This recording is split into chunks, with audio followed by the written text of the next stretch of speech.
नमस्ते सभी को। सब लोग कैसे हैं? I hope you are doing well in your life. दोस्तों, आज हम प्रीवियस ईयर क्वेश्चन पेपर का सॉल्यूशन देखेंगे। जून 2024 में जो लगा था। BEGC 133 सब्जेक्ट का नाम है ब्रिटिश लिटरेचर, और टाइम 3 घंटे मिलता है और मैक्सिमम मार्क्स 100 इसमें होता है। तो दोस्तों, हम यहाँ पे इकट्ठा इसलिए हुए हैं क्योंकि पास होना है। और पास कैसे होंगे? प्रैक्टिस करके प्रीवियस ईयर क्वेश्चन पेपर्स के। ठीक है, उससे आपको पता लग जाएगा कि आंसर राइटिंग कैसे की जाती है और जो रिक्वायर्ड आंसर है वो कैसे लिखा जाता है। राइट। तो पहला सवाल देखते हैं दोस्तों। Explain any four of the following passages with reference to the context. यानी कि अपने को यहाँ पर कुछ सवाल दे रखे हैं, उनमें से 4 सेलेक्ट करके उनका एक्सप्लेनेशन लिखना है। और दोस्तों, पास होने के लिए 35 नंबर चाहिए ना। तो उसमें 32 नंबर की तो व्यवस्था यहाँ से हो रही है, क्योंकि एक सही आंसर के लिए अपने को मिलेगा यहाँ पे 8 नंबर। और दोस्तों, जब 32 नंबर के सवाल सही अटेम्प्ट कर लेंगे तो पास होने के काफ़ी ज़्यादा नज़दीक हम पहुँच जाएंगे। तो काफ़ी इंपॉर्टेंट है ये सेगमेंट। पढ़ते हैं पहला ही सवाल। Life is a but a walking shadow a poor player that strut and frets. Strut का मतलब होता है दोस्तों to walk in a proud way, अकड़ के चलना, घमंड के साथ। And frets his hour. Fret का मतलब होता है किसी विषय के बारे में सोचकर चिंतित हो जाना या दुखी हो जाना। Upon the stage and then is heard no more. It is a tale. Tale मतलब सुनी सुनाई कहानियाँ। Told by an idiot full of sound and fury signifying nothing. Fury का मतलब होता है रोष अथवा बहुत गुस्से में। रेफरेंस दोस्तों, ये जो पैराग्राफ है ना, ये जो पैराग्राफ है वो आपके मैकबेथ नाम का एक चैप्टर है दोस्तों। ये शेक्सपियर के द्वारा लिखा गया ये वर्क। तो रेफरेंस में लिखना आप द अबो लाइन्स, ऊपर दी हुई जो लाइनें हैं, are taken from a tragedy play that is Macbeth written by Shakespeare.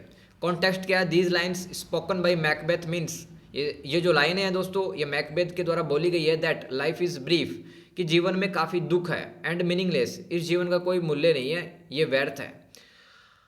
Explanation देख लो। Macbeth become sad after hearing the news of his wife's death. जैसे ही मैकबेथ ने अपने जो पत्नी है उसकी मृत्यु का खबर सुना तो वह बहुत ज़्यादा दुखी हो गया कि मेरी जो बीवी है वो मर गई। Audience realise how completely his wife's passing and the ruin of his power have undone Macbeth. तो मैकबेथ अंदर से काफ़ी ज़्यादा टूट जाता है जब वो अपनी वाइफ की डेथ की सूचना वो पाता है। ठीक है।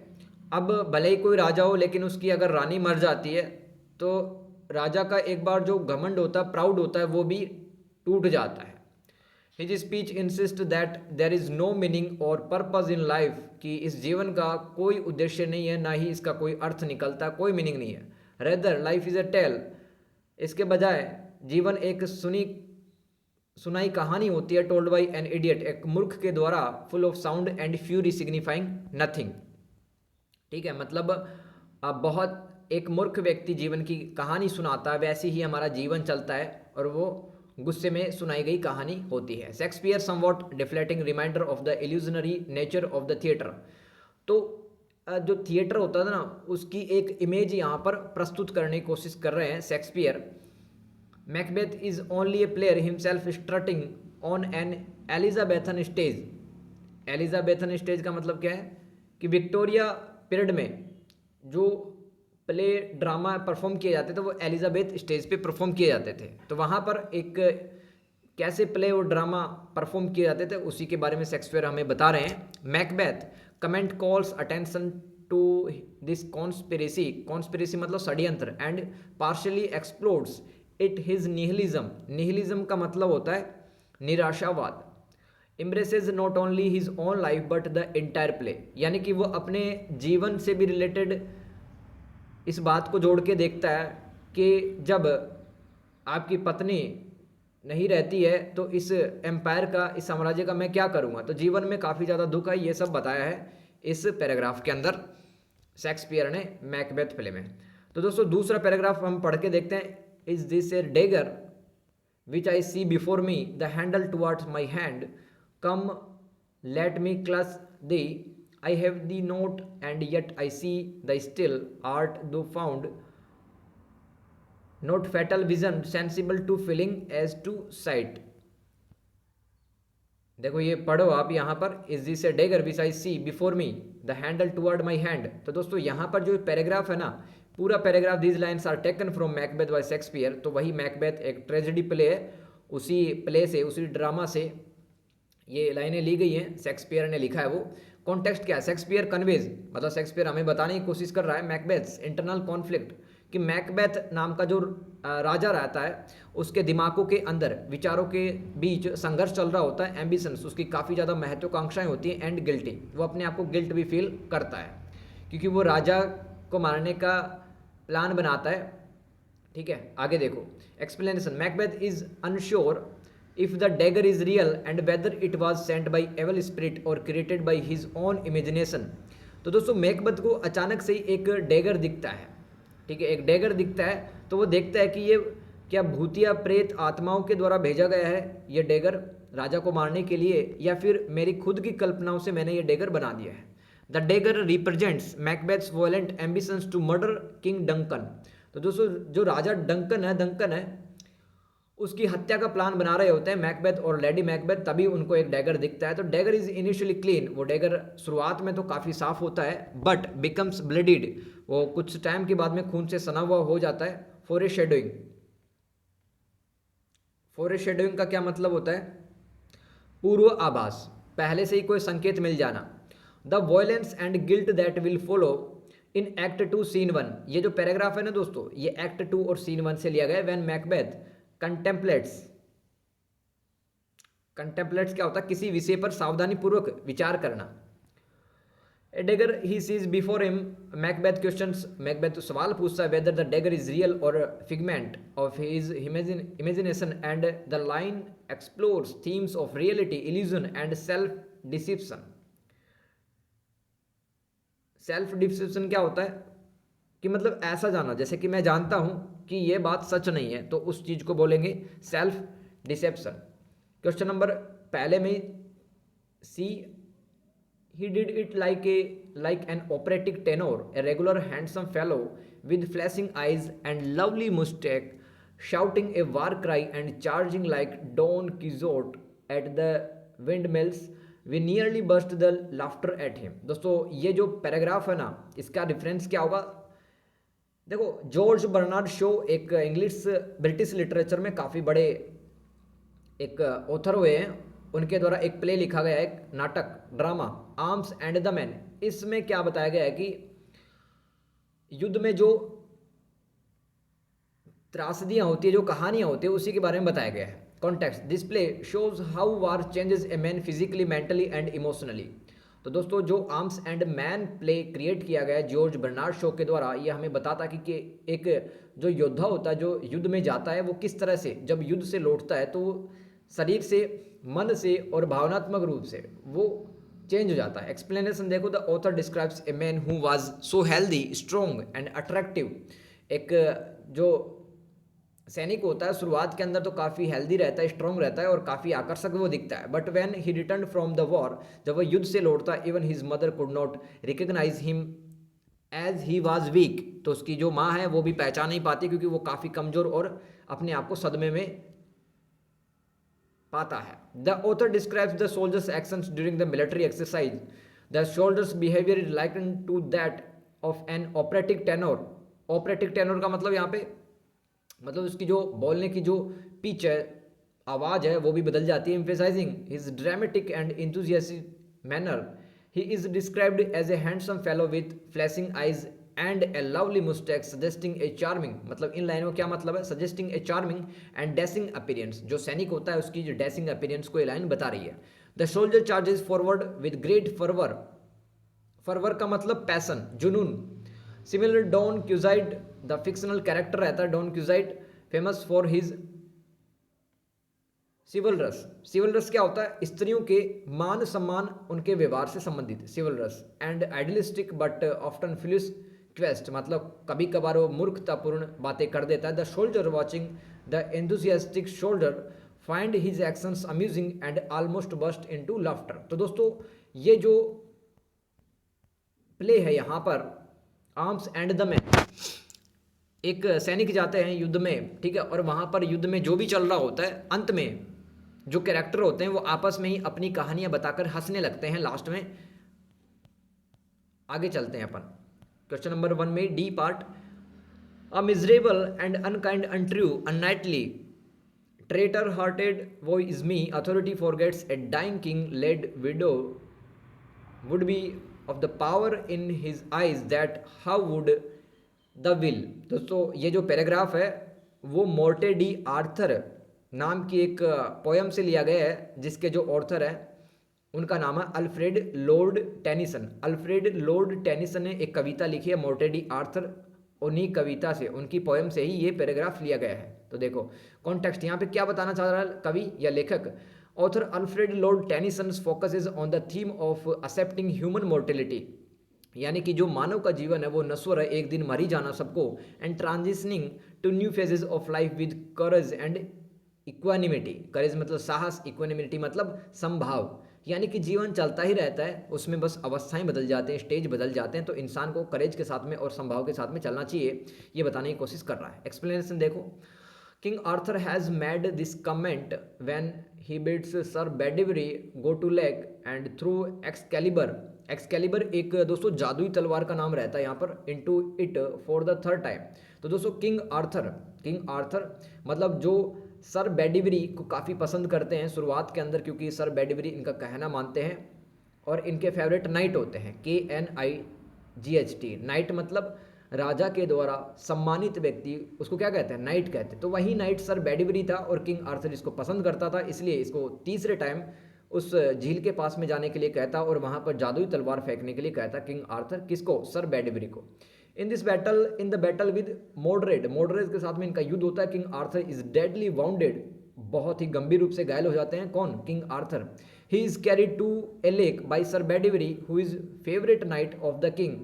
तो सर बेडिवरी इनको एक बहुत इनकी पसंदीदा झील के पास में ले जाते हैं। He orders him to throw his magical sword, मतलब जो राजा है किंग आर्थर, वो अपनी जादुई तलवार इनको फेंकने के लिए कहते हैं, एक्सकैलिबर उसका नाम है। But the knight fails to throw it for its special value, क्योंकि वो जो नाइट था ना सर बेडिवरी, ठीक है, वो इस जादुई तलवार को फेंकने के लिए मना कर देते हैं।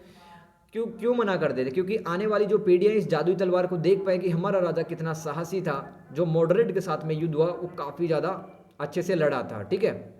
ही सेज, देखो आगे क्या है यहाँ पर, but Arthur is able to discover the truth and takes his knight to the task. His words are pathetic. He says that Sir Bedivere does not obey him because he is going to die। देखो यहाँ पर एक राजा के मन की स्थिति समझ सकते हैं, क्योंकि राजा उस समय बहुत घायल था और राजा अब सोचता है, किंग आर्थर सोचता है कि जब मैं मतलब पावर में था, जब मैं हेल्दी था, तब मेरी सब कोई बातें माना करते थे, और ये जो मेरा फेवरेट नाइट है ना, मेरा फेवरेट व्यक्ति है जो मेरे साथ रहता है सर बेडिवरी, ये भी मेरी बातें मानता था। चूँकि मैं घायल हो चुका हूँ, मेरे अंदर पावर नहीं है, मैं निसहाय ज़मीन पर लेटा हुआ हूँ, इसलिए मेरा ये कहना नहीं मान रहा, और जादुई तलवार है वो झील के अंदर नहीं फेंक रहा है। इस तरह से लिख देना आप, ठीक है। तो hence Sir Bedivere might disobey them without the fear of punishment. तो दोस्तों पहले की जो बातें याद कर रहे हैं कि मतलब पहले तो बेडिवरी को डर रहता था, कहीं राजा का कहना मैंने नहीं माना तो मुझे सज़ा मिल जाएगी। Well he was in power his very loom would inspire fear in others. तो काफ़ी लोग भय खाते थे, किससे, किंग आर्थर से। इस तरह से लिख के आ जाना, आ रहा समझ में। दोस्तों मिस्टेक हो सकती है मेरे से, क्योंकि मैं भी आपकी तरह सीखने वाला ही हूँ, ठीक है, और नई नई चीज़ें सीखते रहते हैं अपन। लेकिन फिर भी आप अगर कोई वैल्यूबल सजेशन देना चाहते हैं तो ज़रूर कमेंट करके जाना, और अगर आपको पेपर सॉल्यूशन भी अच्छा लग रहा है, समझ में आ रहा है, तो भी ज़रूर कमेंट करके जाना, क्योंकि इससे एक तो वीडियो की रीच बढ़ेगी, है ना, काफ़ी लोगों तक पहुंचेगी और मुझे मोटिवेशन मिलेगा, ठीक है, और अदर वीडियोस इस तरह से मैं बनाता रहूँगा। फिर आगे देखते हैं दोस्तों, क्वेश्चन नंबर 1 में 5वें पैराग्राफ। The old order change yielding place to new and God fulfills himself in many ways, least one good customs should corrupt the world, comfort the self, what comfort is in me। दोस्तों जो paragraph है ना, ये वही मोर्टे d Arthur नाम की एक कविता से लिया गया है, जिसके जो लेखक हैं वो अल्फ्रेड लॉर्ड टेनिसन है। यहाँ पे कॉन्टेक्स्ट क्या लिखोगे इसमें, देखो रट लो, ये लाइन रट लो, क्या पता यही रिपीट हो जाए। The old order change yielding place to new and God fulfils himself in many ways lest one good custom should corrupt the world comfort the self what comfort is in me. तो context क्या है यहाँ पे, the line is part of the context where King Arthur is speaking to his favourite knight Bedivere. तो Bedivere इनका favourite night रहता है, उन्हीं से ये बातचीत कर रहे हैं। Explanation, the wounded King Arthur is going on his mysterious journey, तो अपनी एक बेहद ही रहस्यात्मक यात्रा के दौरान ये सब बातें बोलते हैं। He bids goodbye to his favourite knight Bedivere, तो अपने जो फेवरेट नाइट है इनका पसंदीदा व्यक्ति है उनको गुड बाय बोल रहे होते हैं। ही इज़ वेरी वीक, बहुत कमज़ोर हो चुके हैं। So he speaks in a very low voice, काफ़ी पतली आवाज़ में बोलते हैं। He consoles him saying that he should not be sad on the ending of the age of chivalry. Chivalry अभी बताया था आपको, है ना, मतलब स्त्रियों का मान सम्मान करना चाहिए, एक राज्य में रहने वाले सभी जो सिटीजन्स हैं, है ना, उनकी भी हेल्प करनी चाहिए। Arthur speaks to Bedivere in a low voice, change in is the law of nature, प्रकृति का नियम है परिवर्तन। One thing does not remain the same at all times, तो एक जो चीज़ है वो हमेशा एक जैसी नहीं रहती है, बदलती रहती है। The old system change and new system take their place, तो जो पुराने व्यवस्था है वो बदलती रहती है, उसकी जगह नई व्यवस्थाएं आ जाती है समय के साथ में। God also changes his ways in fulfilling his purpose, even a good system may be harmful in the long run if a change is not brought in it due course. मतलब देखो, पुरानी व्यवस्था की जगह नई व्यवस्था आ जाएगी समय के साथ में, लेकिन नई व्यवस्था में भी अगर परिवर्तन नहीं आए तो दोस्तों लंबे समय के लिए वो नुकसान कर सकती है वो व्यवस्था, चाहे वो पॉलिटिकल में हो या किसी भी राज्य में अगर एक राजा शासन कर रहा हो तो उसे भी परिवर्तन करते रहना चाहिए अपनी नई व्यवस्था में। One good system if it continues for a long time में स्पॉइल द होल वर्ल्ड, तो दोस्तों एक जो अच्छा सिस्टम होता है अगर वो भी लगातार चलता रहता है, उसमें कोई परिवर्तन नहीं होता है, तो भी वह दुनिया की व्यवस्था को खराब कर सकता है। आगे चलते हैं question number 2, right short notes any four. तो आपको कोई 4 सेलेक्ट कर लेना, उस पर आपको नोट्स लिखने हैं, इसके लिए भी चॉइस नंबर मिल जाएंगे आपको, और हर एक सही सवाल के लिए आपको 6 नंबर मिलेंगे। The banquet seen in Macbeth, दोस्तों बंकेट का सीन बताना है मैकबेथ प्ले में, तो the banquet seen in Macbeth is act 3 और सीन 4। एक्ट नंबर 3 और सीन नंबर 4 में बंकेट सीन बताया गया। Important moment in this play देख लेते हैं। मैकबेथ एंड लेडी मैकबेथ, देखो मैकबेथ राजा का नाम रहता है और लेडी मैकबेथ इनके वाइफ का नाम रहता है। होस्ट ए बंकेट, मतलब एक पार्टी का आयोजन करवाते हैं फॉर स्कॉटिश थानेस। थानेस कौन होते हैं, व्यक्ति के, देखो राजा के द्वारा किसी को अगर कोई प्राइज दे दिया जाता था या फिर कोई सम्मानित इनका कोई व्यक्ति होता था जो दरबार में बैठता था, उसको कहते थे स्कॉटिश थानेस, यानी कि नोबल मैन ही समझो आप। To celebrate Macbeth coronation, coronation क्या होता है, राज्याभिषेक, जब राजा गद्दी पर बैठ रहा होता है। ड्यूरिंग द बंकेट, तो इस बंकेट के दौरान Macbeth sees the ghost of Banquo, दोस्तों बैंक को मर चुका था उसी का जो भूत है वो देखती है मैकबेथ। हु ही मर्डर्ड, तो मैकबेथ ने जिसको मार दिया था उसी का भूत इसको दिखता है बैंको का। Sitting in his place at the table, वो टेबल पे बैठा हुआ होता है भूत बैंको का भूत। मैकबेथ इज हॉरिफाइड, वो काफ़ी भयभीत हो जाता है मैकबेथ। एंड रिएक्ट्स हारिस्टिकली, मतलब बहुत ही भयभीत रूप से वो रिएक्ट करता है। एक्सपोजिंग हिज गिल्ट, उसको अपनी किए हुए पे पछतावा रहता है क्योंकि वो हत्यारा रहता है। And fear in front of the guest, तो काफ़ी ज़्यादा मेहमान आए थे उनके सामने डर रहा था, क्या पता मेरे मुंह से ऐसा कुछ निकल जाए कि सबको पता लग जाए कि मैंने ही इनको मारा है।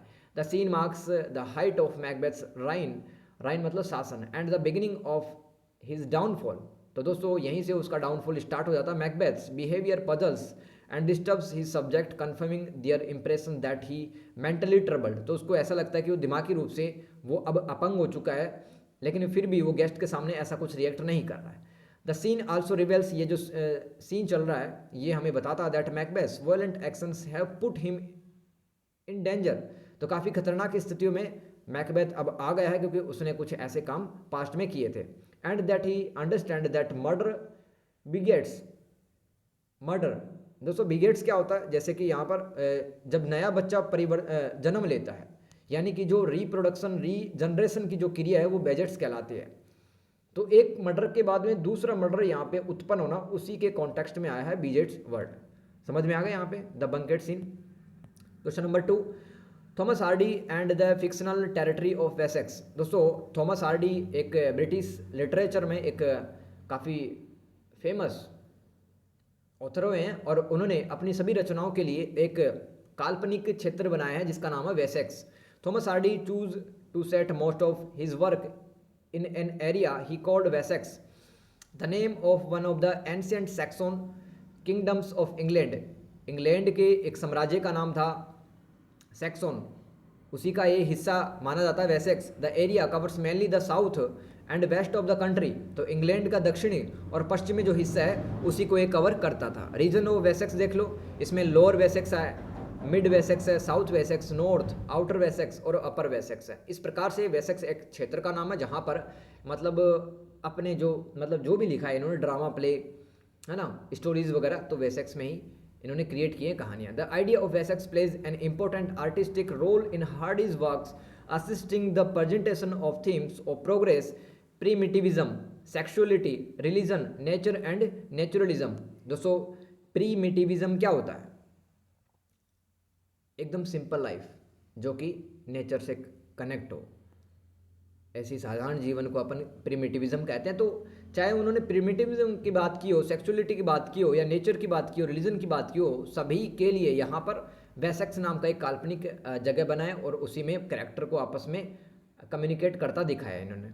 Hardy's conceptions of Wessex as a separate cohesive geographical and political identity has proved powerful. तो दोस्तों जो इन्होंने एरिया सेलेक्ट किया उसका भौगोलिक यानी कि ज्योग्राफिकल इंपॉर्टेंस भी था, उसका पॉलिटिकल इंपॉर्टेंस भी था। आगे चलते हैं, क्वेश्चन नंबर 2 तीसरा पढ़ते हैं। The character of Bathsheba Aberdeen.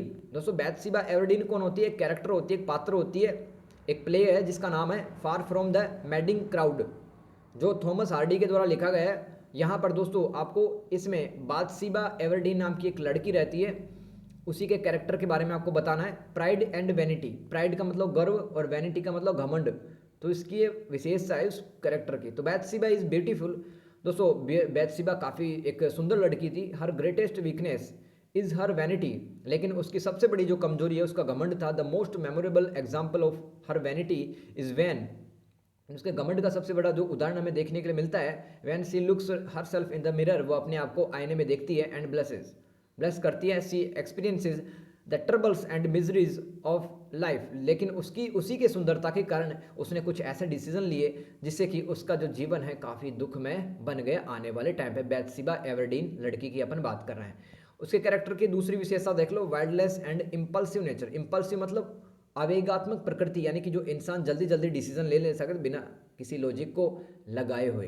तो Bathsheba buys a valentine and she decides to send it to Mr Boldwood. दोस्तों मिस्टर बोल्डवुड के साथ में, जो कि इसको पहले तो अटेंशन नहीं दे रहा था, लेकिन ये बैथसीबा पहले किसी को अटेंशन नहीं दिया करती थी, लेकिन इसने सोचा ये तो मेरी तरफ देख भी नहीं रहा है, तो इससे मजाक करने के लिए इसे वैलेंटाइन भेजती है मिस्टर बोल्डवुड को कि विल यू मैरी मी, क्या आप मुझे शादी करेंगे?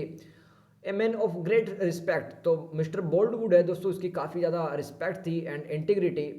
Glimpses of Bathsheba volatile nature also brought out when she abruptly dismisses Gabriel. दोस्तों गैब्रियल ने इसको भी प्रपोज किया था लेकिन उसको ठुकरा दिया। एंड व्हेन सी स्कोल्ड हरमेट्स, तो अपनी जो नौकरानी है उन पर भी चिल्लाती है। एंड हर कंपेनियन लेडी इसकी एक सहेली रहती है दोस्तों, उस पर भी ये चिल्लाती रहती है। तो ये वाइल्डनेस और इम्पल्सिव नेचर की थी। बोल्डनेस एंड प्रैक्टिकलिटी, तो दोस्तों यहाँ पर बैथसीबा कैसी थी? बोल्ड थी और प्रैक्टिकल चलती थी अपनी लाइफ में।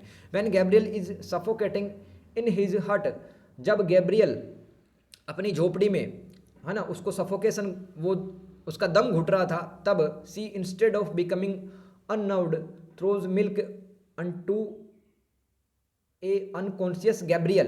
तो दोस्तों मतलब घबराने की बजाय जो बैथसीबा थी तो गैब्रियल के ऊपर वो दूध फेंकती है मुंह के ऊपर, और तथा उसके रुमाल को हटाती है ताकि वो घुट के ना मर जाए। तो यहाँ पे उसकी बोल्डनेस पता चलती है, ठीक है। This act of her shows boldness, she is so practical that when Troy's body, Troy इसका एक पति का नाम रहता है, ट्रोय बैथसीबा का पति रहता है ट्रोय। बॉडी फाउंडेड, इसके जो डेड बॉडी है ट्रोय की वो मिलती है। Then she was sitting upon the floor, वो with her husband had in her lap. तो दोस्तों अपने पति का जो सर है वो अपनी गोद में लिए हुए बैठी रहती है Bathsheba. She was using a handkerchief to cover his wound and not allow the blood to flow. तब भी वो उसके सर के ऊपर एक रुमाल रख देती है ताकि खून ना बहे। तो दोस्तों ये प्रैक्टिकल भी थी, है ना, घबराती नहीं थी, बोल्ड थी। हर वर्चुअस नेचर, उसके जो नैतिक प्रकृति है वो हम देखते हैं। Her decision to save Gabriel's life, उसने गैब्रियल की जीवन बचाया। Sympathizing with Fanny Robin, Fanny Robin के प्रति भी सिंपैथी दिखाई इसने। And refusal to ignore an intruding sergeant Troy. Troy है दोस्तों, उसको भी ये इग्नोर नहीं करती है, उसके प्रपोजल को। आर एक्सीलेंट इंस्टेंस, ये घटनाएं हैं महत्वपूर्ण और उसके जीवन की, जिससे हमें पता चलता है कि वो वर्चुअस नेचर की थी और हाई लेवल मोर्टेलिटी की थी, मोरलिटी। सेल्फ ओपिनियन, है ना, इसके खुद के विचार होते थे।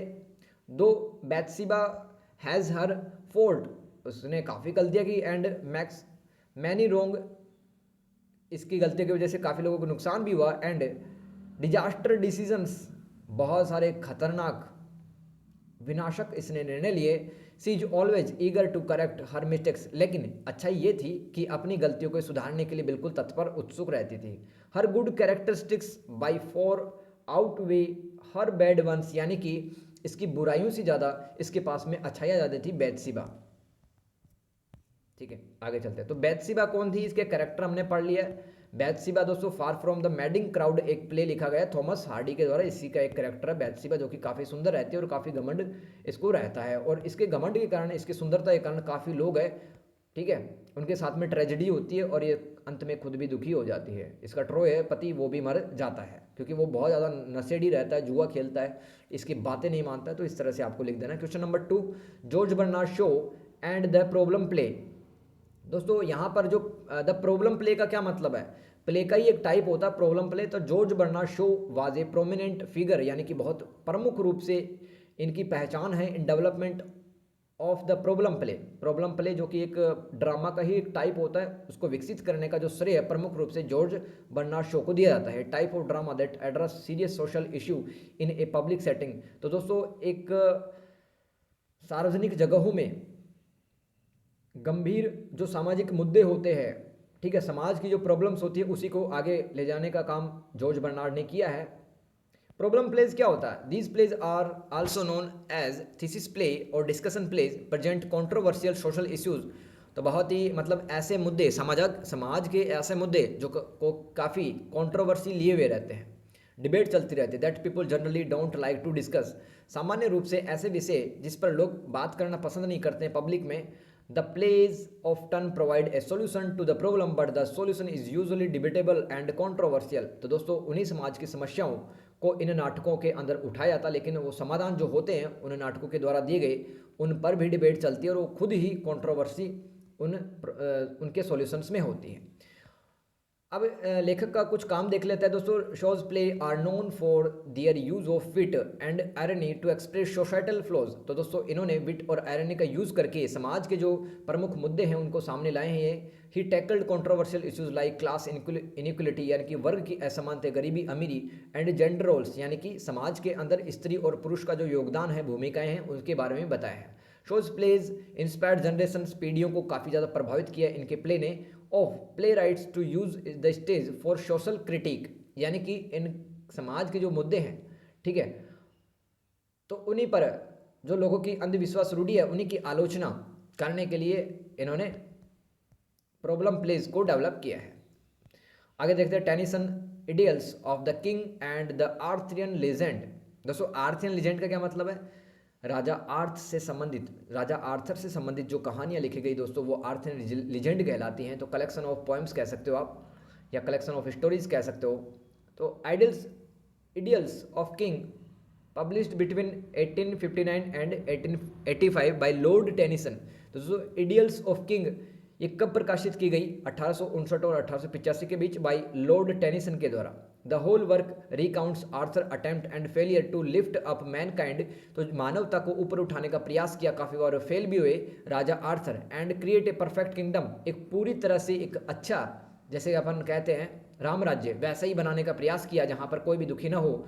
From his coming to power to his death at the hands of the traitor Mordred, Mordred के साथ में युद्ध लड़ा। The major themes of this work is that the ideal of chivalry और सेल्फलेस सर्विस, समाज की निस्वार्थ सेवा करना, एक्सपेक्टेशन नहीं रखना किसी से, और स्त्री के प्रति मान सम्मान रखना।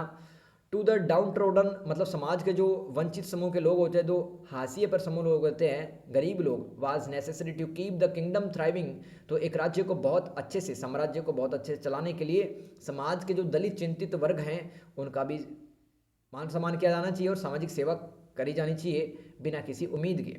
The Arthurian legend is a collection, Arthurian legend का क्या मतलब, is a collection of stories about king Arthur, तो राजा आर्थर से संबंधित कहानियों का जो संग्रह है वो आर्थरियन लीजेंड कहलाता है। ए फंक्शनल किंग, मतलब एक fictional king of Britain, Britain का एक फिक्शनल कैरेक्टर है। ऑफ हिज नाइट, नाइट का भी मैंने मतलब बताया था, राजा के द्वारा अगर किसी को मान सम्मान दिया जाता है, रिस्पेक्ट दी जाती है दरबार में, वो नाइट कहलाता है। The Arthurian legend is filled with mystery and contradictions, तो काफ़ी रहस्य भरा पड़ा है और काफ़ी वाद विवाद इसमें लोग डिबेट करते हैं आर्थरियन लेजेंड पे।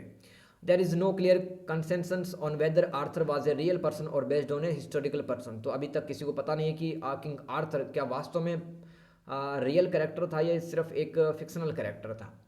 Right short essays any two, choice number का है और हर एक सही सवाल के लिए 12 नंबर मिल जाएंगे, 200 शब्दों में लिखना है। Explain the significance of the title far from the madding crowd, तो अभी बताया मैंने थॉमस हार्डी के द्वारा ये प्ले लिखा गया है। इट इज़ सिग्निफिकेंट, ये बहुत ही महत्वपूर्ण है, बिकॉज इट कन्वेज, जो हमें बताता है the author's desire to depict a way of life that was endangered मतलब मुश्किलों में पड़ जाना, by the rapid industrialisation of society, तो सोसाइटी का में काफ़ी ज़्यादा चेंज हो रहे हैं, यहाँ पर सोशल वैल्यूज़ ख़त्म हो रहे हैं, तो जीवन की एक चिंता के बारे में ही बताया है इस प्ले में। क्या नाम है इसका, इस प्ले का, far from the madding crowd.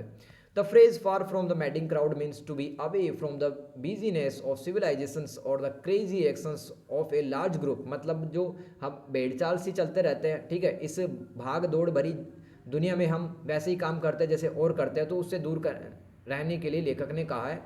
Authors intent का मतलब क्या चाहता है लेखक, Hardy's intent was to capture an endangered way of life and to create a snapshot for future generations. He disproved of the bustle of modern civilizations and wanted to portray the interactions between people and environment। तो दोस्तों जो author Hardy है वो क्या कहता है, लेखक Hardy वो कहता है कि अभी जो जैसा समाज चल रहा है उसके सामाजिक मूल्य गिर रहे हैं और इन सामाजिक मूल्यों को हमें एक स्नैपशॉट की तरह रखना चाहिए अपनी मेमोरी में, ताकि हम आने वाली पीढ़ियों को बता सकें, और इस सिस्टम को बदलना चाहिए।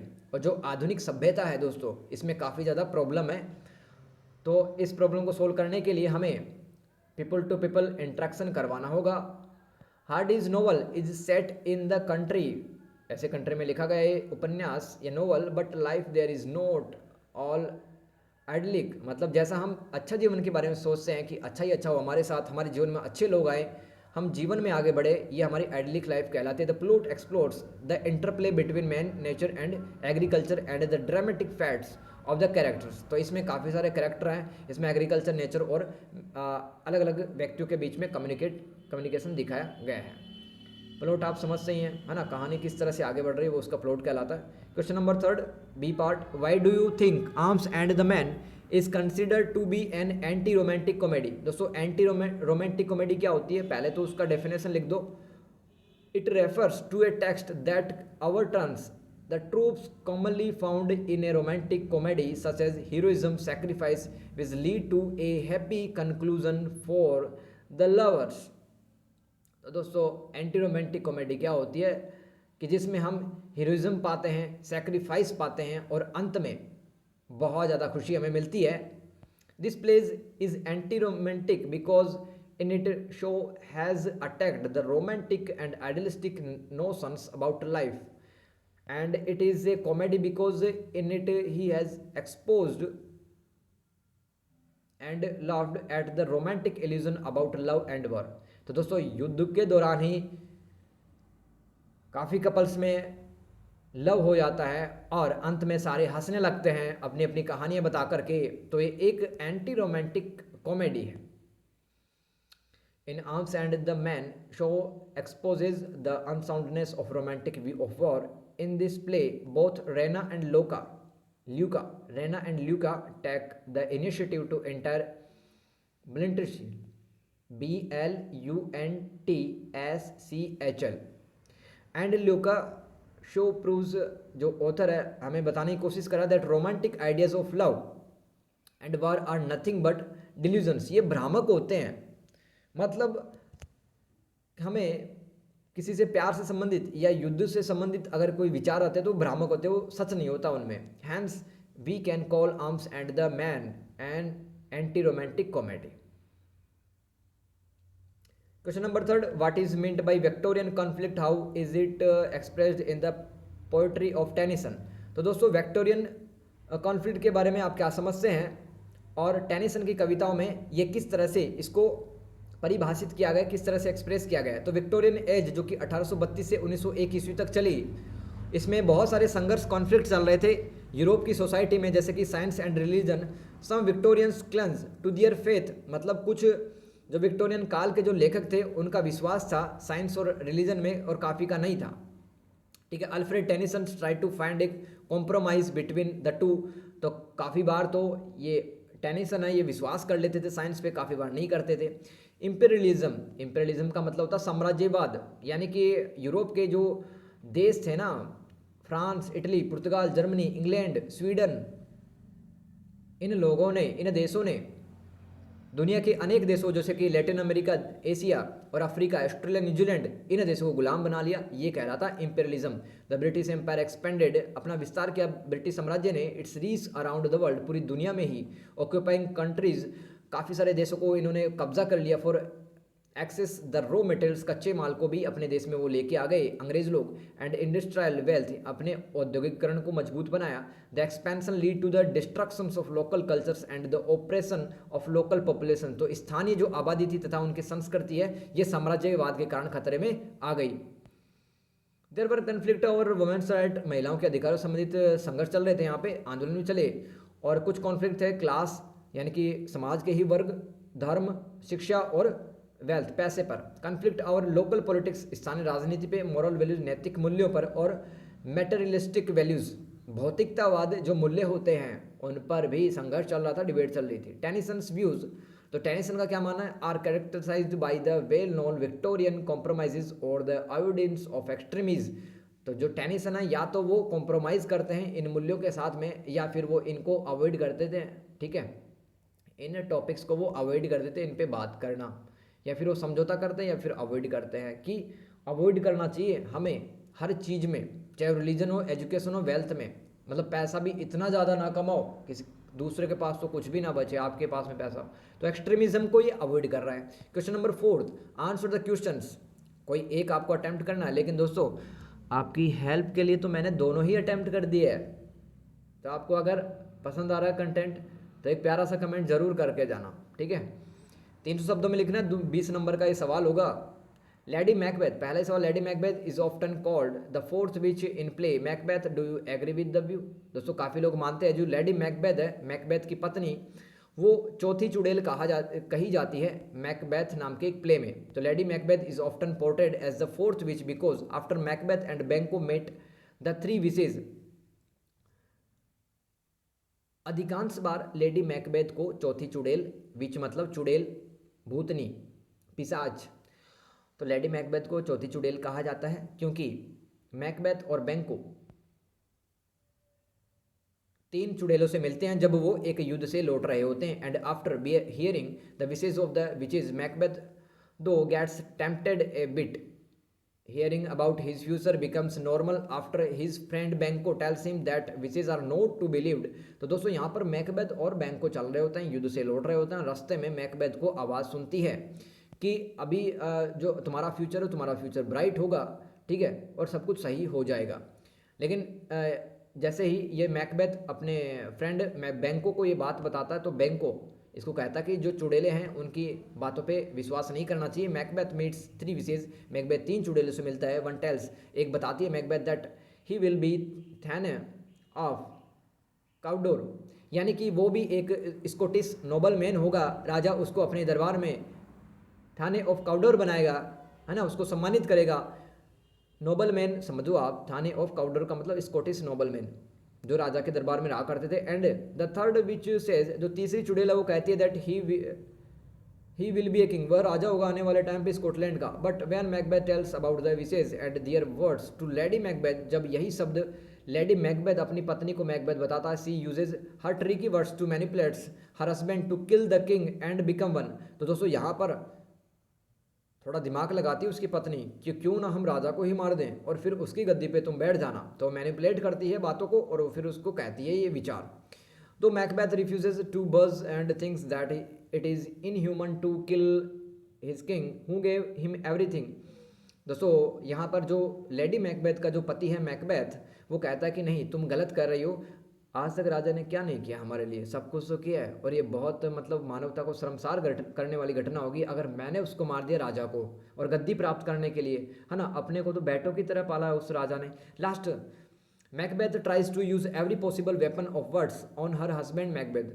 तो अपने पति मैकबेथ को राजा डंकन की हत्या करवाने के लिए हर प्रकार के शब्दों का इस्तेमाल किया। किसने? लेडी मैकबेथ ने। Lady Macbeth calls him a coward, ये उसको कायर कहती है लेडी मैकबेथ अपने पति को ही, and says that she better kills, वह अच्छी तरह से मार सकती है राजा को, the king then to ask a coward like him to do it.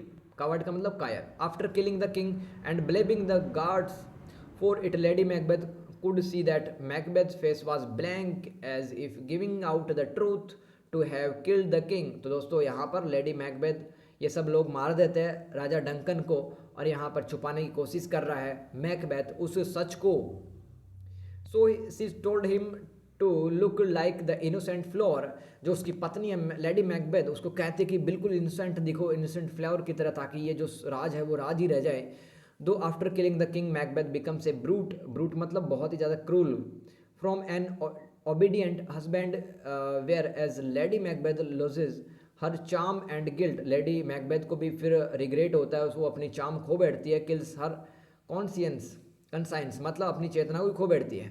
C eventually gets exhausted fighting with her inner demons and kills her self to peace. तो दोस्तों लेडी मैकबेथ के अंदर राजा को मारने के बाद में, राजा डंकन को मारने के बाद में बहुत सारे विचार ऐसे चलने लग गए कि विचारों को ही सुन सुन कर वो परेशान हो गई, ठीक है, और उसने अंत में खुद को ही मार लिया, सुसाइड कर लिया। Lady Macbeth cannot be called as a fourth witch according to me, because मेरे अनुसार है ना, जो लेडी मैकबेथ है वो चौथी चुड़ैल नहीं कहा जा सकती है, because she really was a catalyst. Catalyst क्या होता है? जो किसी चीज़ को, किसी बात को करने के लिए बढ़ावा देता है, प्रोत्साहित करता है।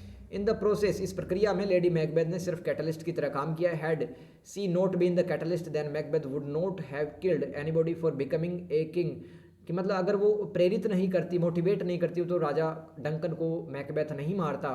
And would have forget about the three witches too, और तीन चुड़ैलों के बारे में वो भूल जाता, ठीक है। तो लेडी मैकबेथ कोई चौथी एक चुड़ैल नहीं थी मेरे अनुसार, और काफ़ी लोग तो उसको चौथी चुड़ैल भी कहते हैं, क्योंकि वो भी उसको भविष्यवाणी करके बताते कि राजा को मार दो और आने वाले टाइम पर तुम राजा बन जाओगे, और ये सरल तरीका है।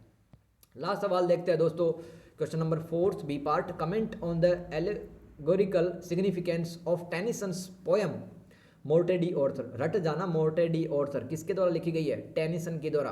तो दोस्तों एलिगोरिकल का क्या मतलब है? एलिगरी क्या होती है दोस्तों? ब्रिटिश लिटरेचर यानी कि अंग्रेजी साहित्य में एलिगरी का मतलब होता है कि कोई भी हिडन ट्रूथ, कोई भी हिडन मैसेज अगर लेखक बताना चाहे तो उसे एलिगरी कहते हैं। तो एलिगरी सिग्निफिकेंस क्या है इसका? मोर्टे डी आर्थर का मतलब मैसेज बताना, hidden message.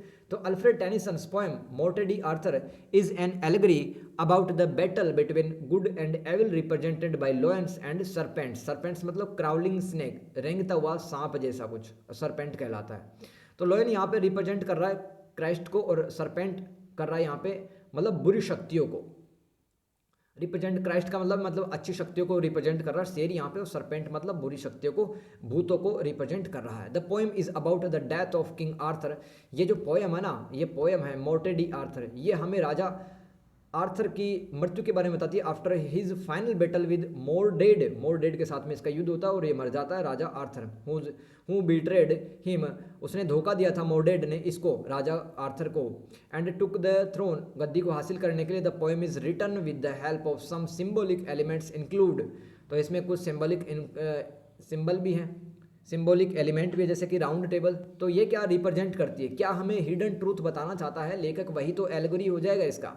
It represents a democratic spirit of participation where the king is first among equals, तो सभी समानों में, सभी समान व्यक्तियों में जो राजा है वो पहला व्यक्ति होगा, ये हमें राउंड टेबल बता रही है। The round table shows that every knight has a place, हर किसी नाइट के पास में एक जगह होगी। दैट इज नाइदर सुपीरियर, जो कि नहीं तो ना तो सर्वश्रेष्ठ होगी और ना ही वो सबसे नीची होगी, सबसे अंत में होगी। द राउंड टेबल क्या बताती है, समान व्यक्तियों में एक को चुन लेना, वो राउंड टेबल हमें बता रही है। नोस्टाल्जिया, तो Tennyson uses nostalgia to create a mythic world in which faith exist in an attempt to inspire faith in the present. तो दोस्तों वर्तमान में जब हम किसी बात पर अपन श्रद्धा करते हैं, ठीक है, और पुरानी बातों को सोचने लगते हैं, पुरानी यादों में खो जाते हैं, तो नोस्टाल्जिया भी बताए, ये भी एक हिडन ट्रूथ है, हिडन मैसेज है। तो दोस्तों आई होप मैं आपको समझा पाया हूँ, ठीक है, और आपने बहुत अच्छे से समझा है।